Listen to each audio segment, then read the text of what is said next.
saya akan membagikan sebuah kisah yang sangat mengerikan yang dialami seorang ibu rumah tangga. Sebuah kejadian yang begitu mengerikan. Konon, makhluk halus senang dengan keberadaan di tempat yang lembab. Baik itu ruangan maupun tempat-tempat dalam tanda kutip tempat sensitif bagi manusia. Terkadang kita lupa ataupun tak memikirkan akibat dari aktivitas jorok yang habis dilakukan. Ini adalah kisah nyata yang dialami seorang perempuan yang bermula dari malam itu. Setelah melakukan aktivitas di kamar mandinya, aktivitas tersebut ternyata membuatnya mengalami peristiwa-peristiwa aneh dan menakutkan. Berikut ini kisahnya. Lastri, sebut saja perempuan itu Lastri, berumur 40 tahun. Lastri sudah berkeluarga, mempunyai suami tercintanya. Cuaca pada malam itu terasa dingin, terasa hingga menusuk tulang. Semua penghuni rumah termasuk suaminya sudah terlelap tidur. Lastri baru pulang dari tempat kerjanya. Jarum jam di dinding rumahnya sudah menunjukkan pukul 11 malam. Setelah meletakkan tas dan melepaskan sepatunya, Lastri langsung ke kamar mandi untuk membersihkan badannya setelah 12 jam bekerja lembur. Saat menikmati hangatnya air dengan berendam di kamar mandi sambil melepaskan kepenatan, tiba-tiba pandangan mata Lastri terarah pada cermin yang berada di kamar mandinya. Karena terlalu lelah, Lastri hanya berpikir mungkin itu hanya halus saja karena kelelahan. Atau mungkin itu hanya bayangan pantulan handuk. Tidak lama kemudian, bayangan tersebut lenyap tak tahu entah kemana. Jika diamati, seolah-olah melihat bayangan seperti seorang yang sedang mengamatinya. "Ah, mungkin itu suamiku sedang mengecek siapa yang baru mandi," ujar Lastri yang sedang menikmati hangatnya air.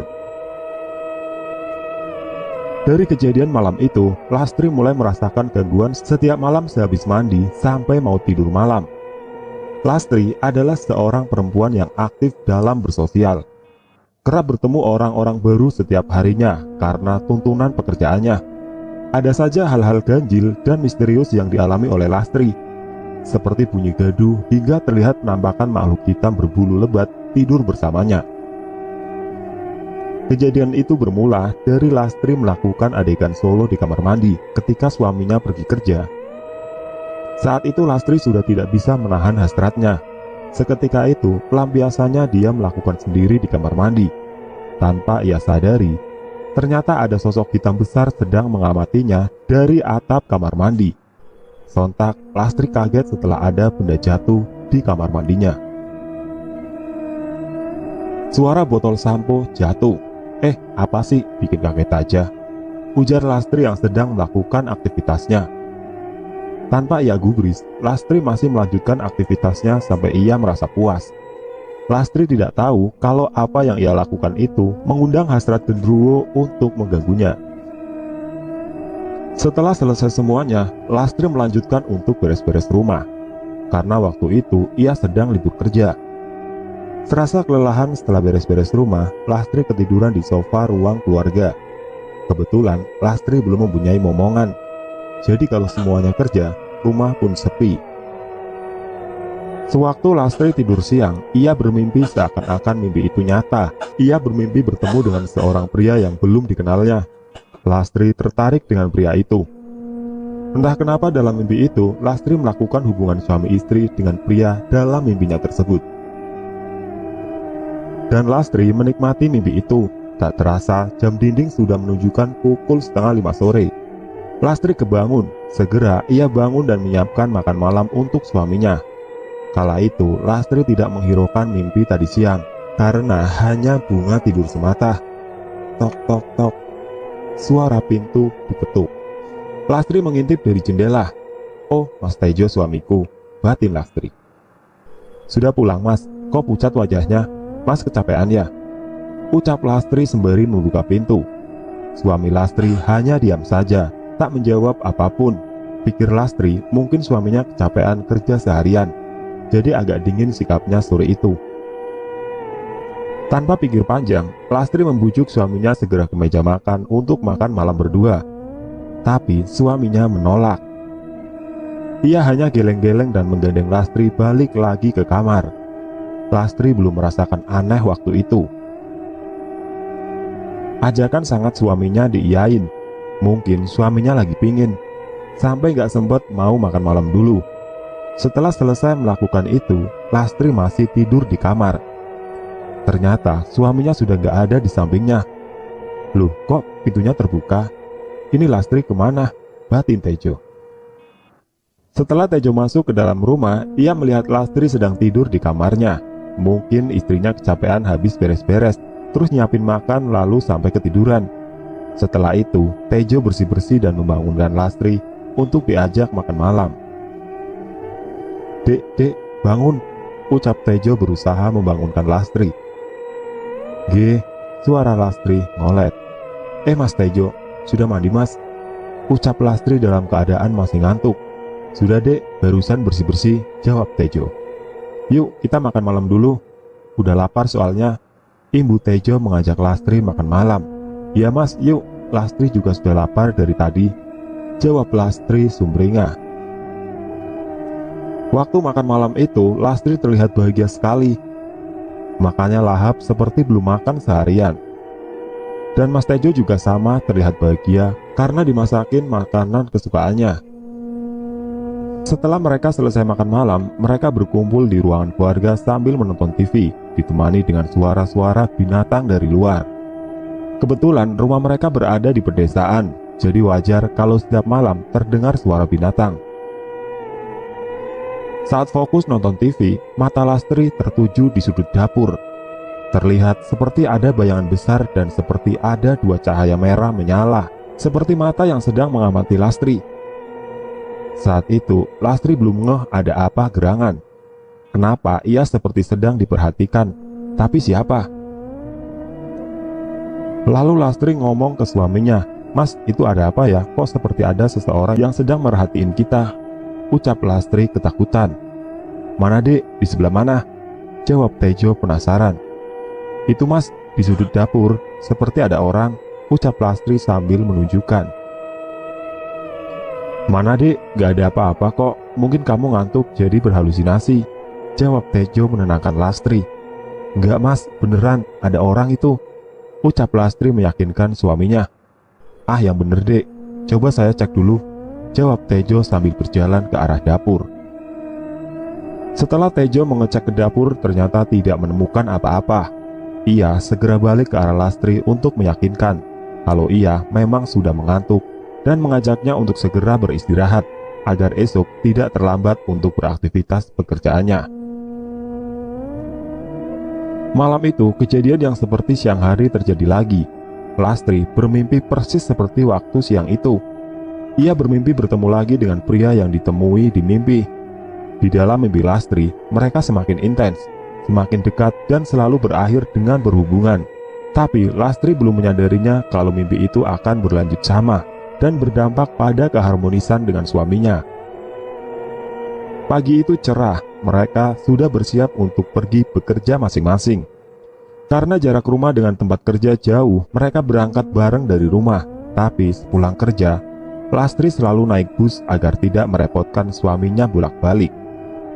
Sore itu, Lastri pamit ke suaminya kalau pulangnya agak cepat, tidak seperti biasanya, dikarenakan ada acara di rumah.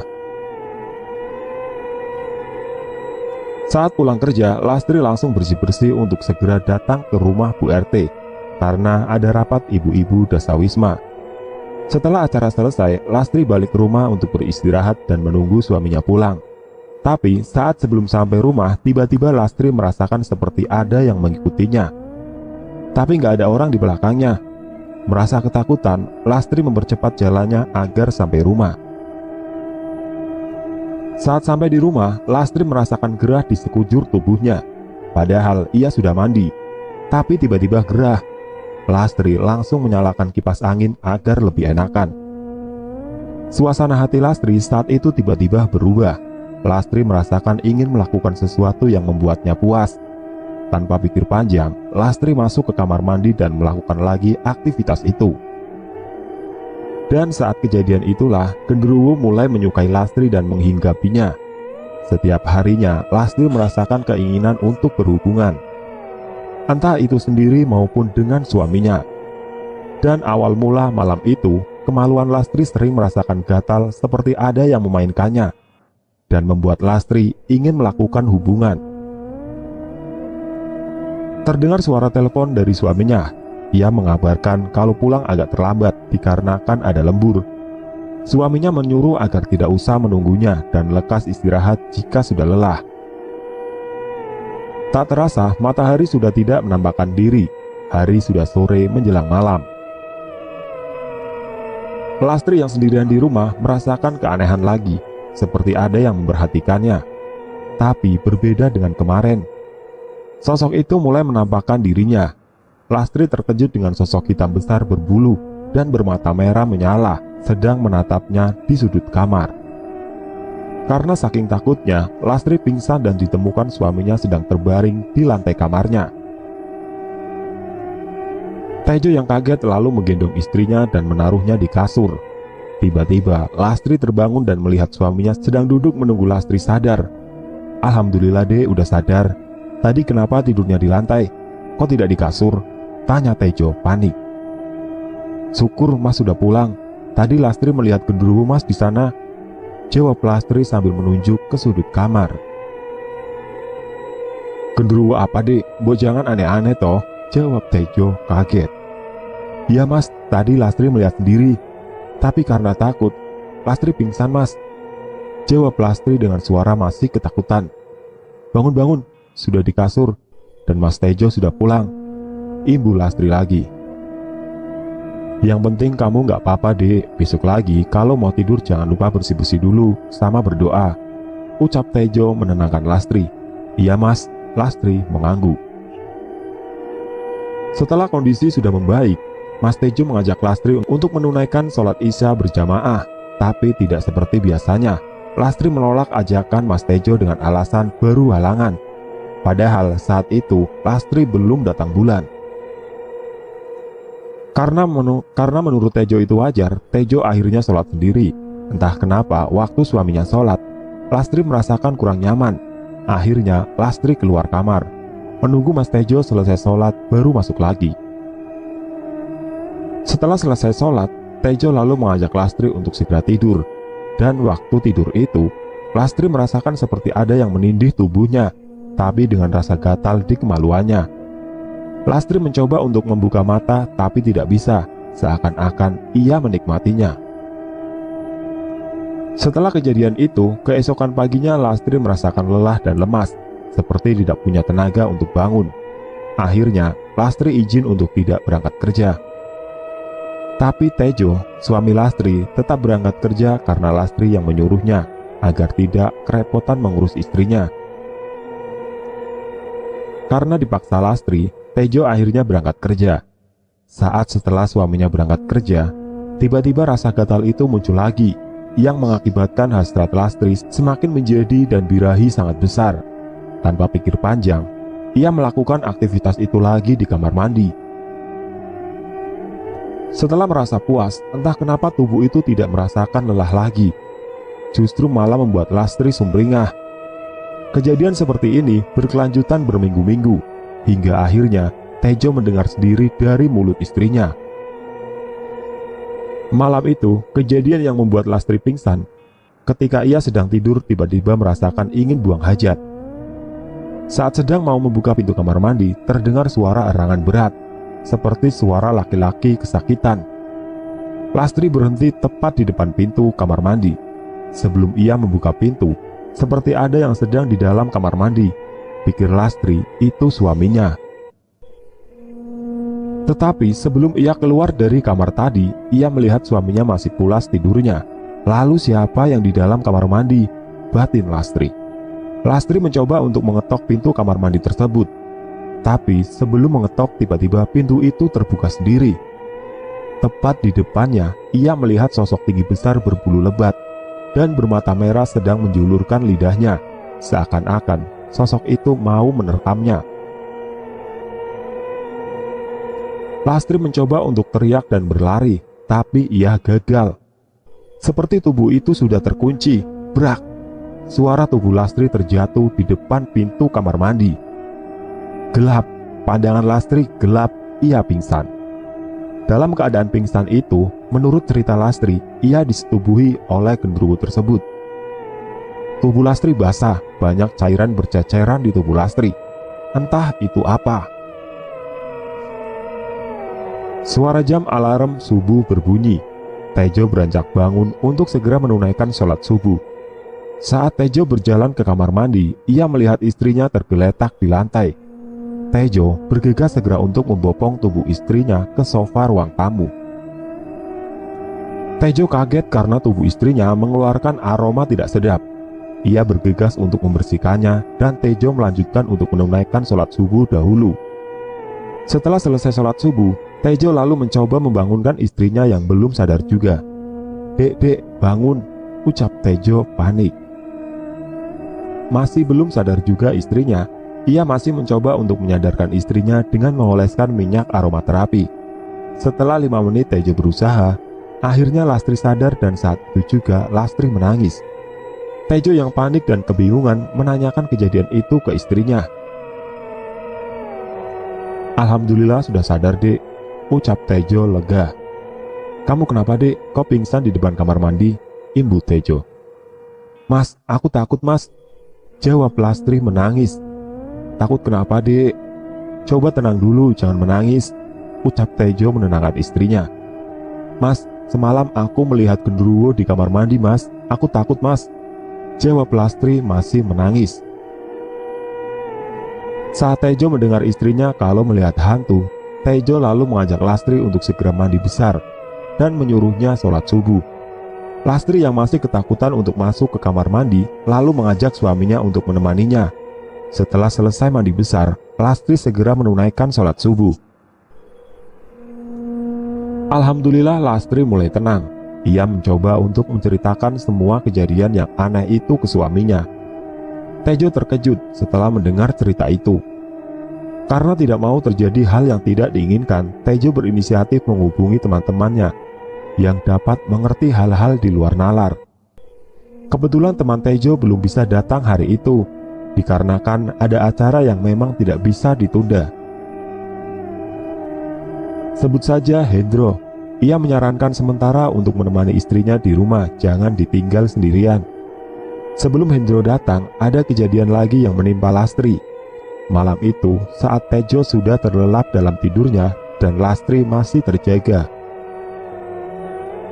Lastri mendengar ada suara di balik lemari pakaiannya. Suara ketokan. Duk, duk, duk. Suara pintu lemari diketuk. Lastri yang ketakutan mencoba membangunkan suaminya. Ia menceritakan kejadian itu. Dan Tejo mencoba untuk mengecek isi dalam lemari tersebut. Tidak ditemukan apa-apa selain pakaian mereka. Akhirnya Tejo mengajak Lastri untuk sholat malam dan berdoa agar tidak diganggu lagi. Pagi yang cerah, akhirnya malam itu mereka bisa tidur tenang tanpa gangguan. Tiba-tiba ada suara ketokan pintu dari luar. Ternyata Hendro sudah datang. Hari itu juga mereka meminta izin untuk tidak berangkat bekerja, dikarenakan gangguan yang menimpa istrinya. Sebelum Hendro mengecek istri Tejo, Hendro meminta izin untuk berkeliling rumah. Setiap ruangan ia cek dari ruang depan hingga kamar mandi. Setiap ruangan yang ia lalui, mata Hendro selalu tertuju di sudut ruangan. Seakan-akan ada energi negatif yang menariknya. Saat setelah selesai mengecek, Hendro meminta untuk berkumpul di ruang tamu. Ia menjelaskan semua yang ia lihat di rumah ini. Hendro menjelaskan kalau Lastri disukai oleh genderuwo. Mereka semua terkejut dan saling berpandangan. Banyak pertanyaan yang membuat mereka kebingungan.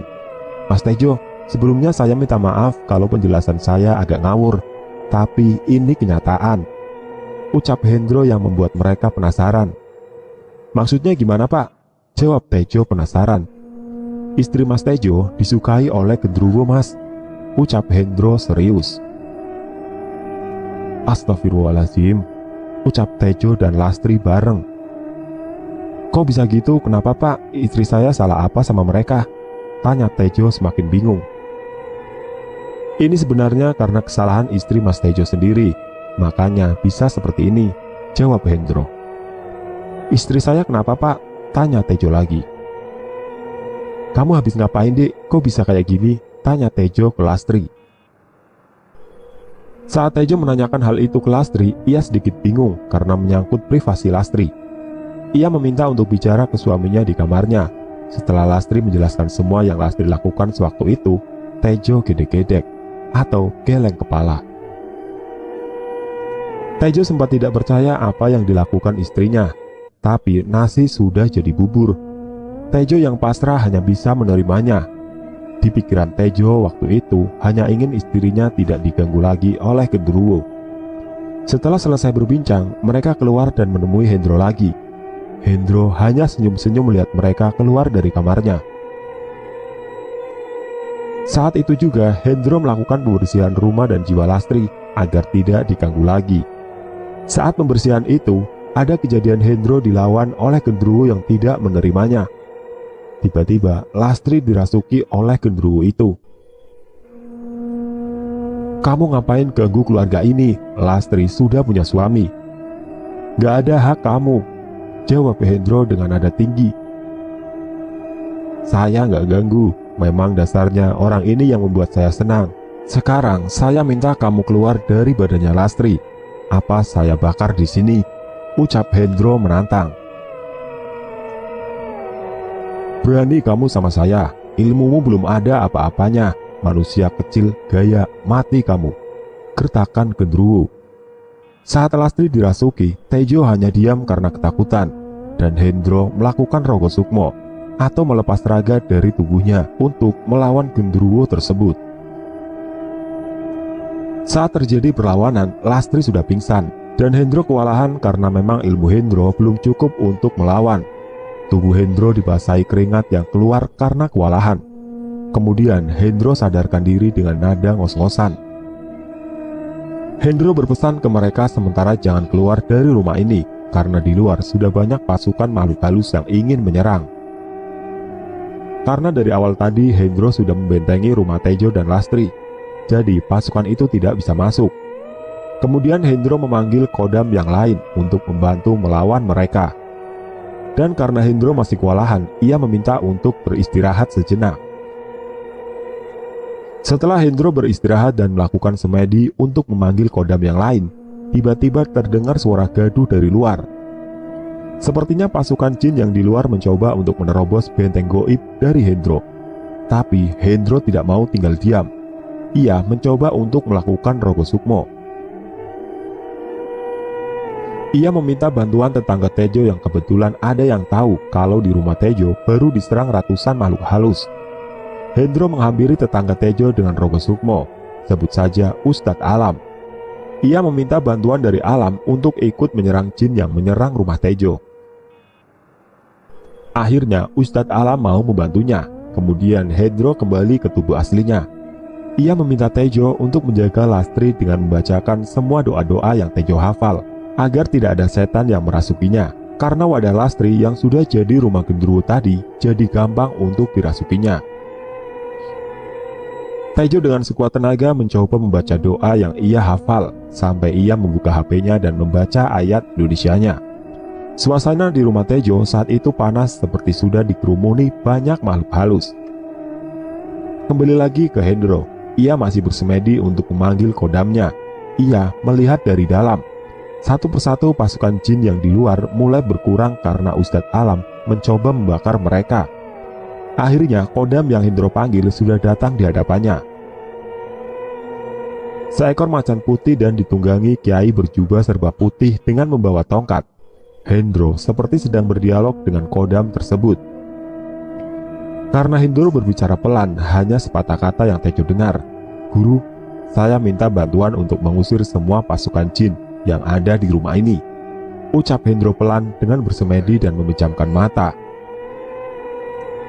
Tiba-tiba ada cahaya putih masuk dari atap rumah Tejo.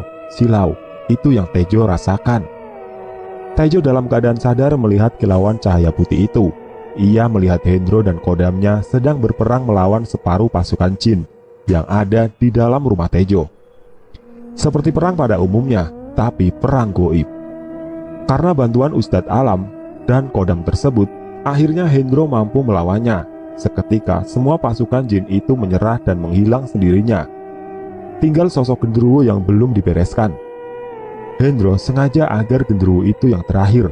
Ternyata genderuwo itu hanya menggertak. "Ampun, ampun," ucap genderuwo sambil menyembah. Beraninya memanggil pasukan. Sekarang mau apa? Pergi apa saya bakar? "Ampun, saya pergi, jangan dibakar. Saya tidak akan mengganggu keluarga ini lagi," ucap genderuwo. "Mulut setan itu cuma bohong. Kalau besok kembali lagi, tak bakar kamu," ucap Hendro marah. Tiba-tiba Hendro membacakan doa. Genderuwo itu langsung terbakar dan mengerang-erang kesakitan. Saat itu juga Hendro kembali ke tubuhnya. Dengan keringat membasahi tubuh Hendro dan nada ngos-ngosan, terdengar suara ketukan pintu dari luar. Tok tok. "Assalamualaikum." Ternyata Ustadz Alam datang. Tejo membuka pintu rumah dan mempersilahkan masuk. "Alhamdulillah sudah selesai, Pak," ucap Ustadz Alam. Tejo yang kaget karena tidak tahu kenapa tiba-tiba Ustadz Alam datang ke rumah. Tejo mempersilahkan duduk Ustadz Alam di ruang tamu bersama mereka. Kemudian Hendro berterima kasih juga ke Ustadz Alam. "Terima kasih Pak sudah mau membantu. Kalau tidak bakalan kewalahan saya untuk mengusir ratusan jin tadi," ucap Hendro kelelahan. "Iya Pak, sama-sama. Lagian juga sama tetangga masa tidak saling membantu," jawab Ustadz Alam tersenyum. Kemudian Ustadz Alam membacakan doa-doa untuk menetralisir rumah dan semua orang termasuk Tejo dan Lastri. Ia menyuruh mengambilkan air putih untuk dibacakan doa dan untuk diminum. Melihat Hendro yang kelelahan, Ustadz Alam yang akan menetralisirkan. Setelah semua sudah dinetralkan dan Lastri kembali sadar, Ustadz Alam memberikan benteng gaib agar tidak ada makhluk halus yang mengganggunya lagi. Dikarenakan wadah Lastri gampang untuk dirasuki. Ustadz Alam menyuruh Lastri dan Tejo untuk selalu ingat kepada Allah Subhanahu wa Ta'ala. Jangan bolong-bolong untuk sholatnya dan menjaga rumah agar selalu ramai suara ngaji. Intinya, jangan pernah lupa mengaji setelah sholat, dan jangan lagi mengulangi hal-hal yang jorok, karena itu paling disukai setan. Itulah kejadian Lastri yang paling memalukan dan paling mengerikan. Lastri juga berpesan kepada semua perempuan khususnya, jangan pernah lupa kepada Allah Subhanahu wa Ta'ala, jangan pernah lupa sholat, ngaji, dan ingat untuk selalu membaca doa dalam beraktivitas. Entah itu mau memakai pakaian, copot pakaian, masuk kamar mandi, keluar kamar mandi, itu harus membaca doa, karena kejadian ini sangat merugikan diri sendiri.